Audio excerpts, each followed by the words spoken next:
अगर कोई बंदा नौकरी ही करना चाहता है तो पाकिस्तान रेलवे से बेहतर नौकरी नहीं है। तो मेरा प्रॉब्लम ये है कि मैं ऑफिस आता हूँ, यहाँ पे इतना काम कोई नहीं होता, तो मुझे कोई काम दें। तो मुझे कहते हैं बेटा आप ऐसे किया करें, अपना लैपटॉप साथ लेके आया करें और मूवीज बैठ के देखा करें। So उन 6 years में आपका, if you don't mind me asking, designation क्या था when you left? मेरा जो पहला डेजिग्नेशन था assistant transportation officer, Which is as equivalent to assistant commissioner समझे।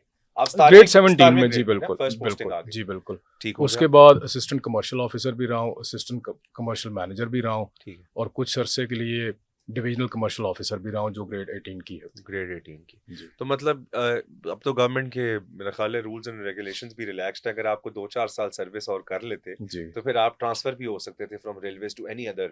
नहीं, वो तो आप किसी वक्त भी ऑन डेपुटेशन बेसिस, तो सर्विस में आते साथ ही आप पहले दिन भी जा सकते हैं किसी दूसरे डिपार्टमेंट में सर्व करने के लिए, कोई उसमें रुकावट तो नहीं है। बिल्कुल ठीक। या उसके लिए कोई प्रमोट होके दूसरे नहीं तो ये आपको डिपार्टमेंट में थॉट जाने नहीं की आई कि जरूरत चलो if not railways for example मैं हम्म। ट्रांसफर ले लूं SNGAD के थ्रू, मतलब किसी जी, यू नो वो एस्टैब्लिशमेंट के जरिए होता है। हाँ। लेकिन बात ये है कि सरदार साहब देखें, मेरा जो मसला था ना, मेरा रेलवेज के साथ मसला नहीं था। मैं रेलवेज की तो अगर नौकरी जिस बंदे ने करनी है ना, से प्रॉब्लम। मैं आपको बताता हूँ, अगर मैं ये कहूंगा अगर कोई बंदा नौकरी ही करना चाहता है तो पाकिस्तान रेलवे से बेहतर नौकरी नहीं है। अच्छा, जी बिल्कुल रिलैक्स्ड है सर, काम आपको करने को होता कोई नहीं। ठीक है, ठीक। मैं जिस ग्रेड तक मैंने नौकरी की, मैं तो उसके हवाले से बात कर रहा हूँ। नहीं सर, जाहिर बात है इससे आगे काम मजीद कम हो जाता है, ये भी मैं आपको बता मुझे दूं। उसका तजुर्बा नहीं है, मैं उस पे कमेंट नहीं करूंगा। मैं तो अपनी जॉब के हवाले से बात बिल्कुल करता हूँ। देखिए, मेरा टोटल दिन में जो काम होता था ना, वो 15 से 20 मिनट का होता था। इसके अलावा सारा दिन फारिग गुजरता था। तो एक दफ़ा हमारे बड़े एक प्रोग्रेसिव डिवीजनल सुपरिटेंडेंट आ गए। ठीक। तो मुझे बड़ा उनके बारे में बड़ा सुना था कि बड़े अच्छे ऑफिसर हैं।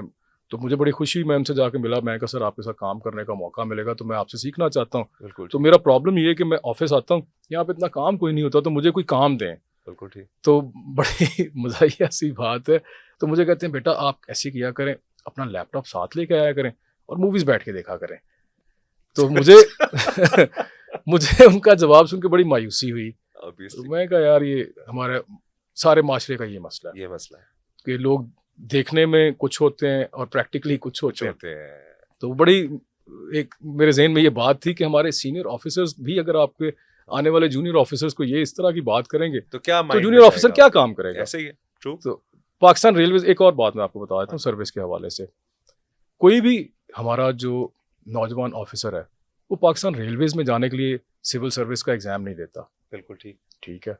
तो इसी तरह मैंने भी पाकिस्तान रेलवेज का ना पहले कभी सुना था, ना पाकिस्तान रेलवेज का कोई एक्सपोजर था, ना ही मैंने पाकिस्तान रेलवे, या वो एसपी बनना चाहता है या वो असिस्टेंट कमिश्नर बनना चाहता है। एग्जैक्टली रियलिटी तो ये बिल्कुल रियलिटी है। 3 या 4 सर्विसेज आप कह सकते हैं जो और जो मेन थोड़े से जरा मॉडर्न लाइफस्टाइल से आए होते हैं वो फॉरेन ऑफिस जाना चाहिए। बिल्कुल।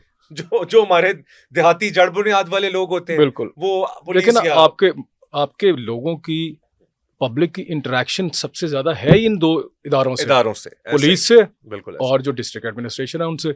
ऐसे ही। तो वो जो आप अपने इर्द गिर्द देखते हैं आप वही सीखते हैं ना। यस। या उसी को देख के आप इंस्पायर होंगे कि मेरे पास एक रोल मॉडल ही पुलिस का है या डीएमजी का है, रेलवेज का कोई रोल मॉडल ही नहीं है मेरे इर्द गिर्द। तो मुझे तो रेलवेज के हालात के बारे में ना आगाही होगी, ना पता होगा, ना मैं कभी इंस्पायर करूंगा ऐसे ही रेलवेज का ऑफिसर बनने के लिए। तो इसी तरह चंद और सर्विसेज भी हैं जिनमें लोग खुशी से नहीं जाते। वो मेरिट की बुनियाद पे जिस डिपार्टमेंट में आपको एलोकेट कर दिया जाता है आपको वहां पे जाके ज्वाइन करना पड़ता है। ये भी मैं समझता हूँ कि इंतहाई गलत तरीकाकार है हमारी सर्विस की तबाही की एक बुनियादी वजूहात में से ये भी एक वजह है कि मेरा शौक ही नहीं है काम करने का, मैं वो काम करना ही नहीं चाहता।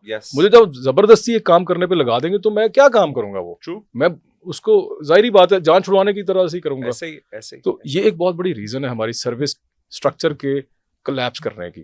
एक तो ये हो गई। दूसरी ये भी है कि हर बंदा चाहता है वो किसी भी सर्विस में हो उसको perks, privileges, protocol, police service वाला और एडमिनिस्ट्रेटिव सर्विस वाला मिले। ठीक है। ऐसे ही है।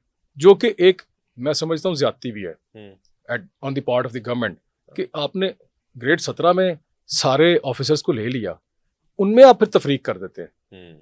ठीक है। उनमें फिर कई जगहों पे आपको सौतेली माँ वाला सलूक होता हुआ नजर आता है कि एक को तो आपने बेहतरीन घर भी दे दिया, बेहतरीन गाड़ी भी दे दी और पावर्स भी बहुत ज्यादा दे दी, इख्तियारात भी तगड़े, बिल्कुल इख्तियारात भी दे दिए।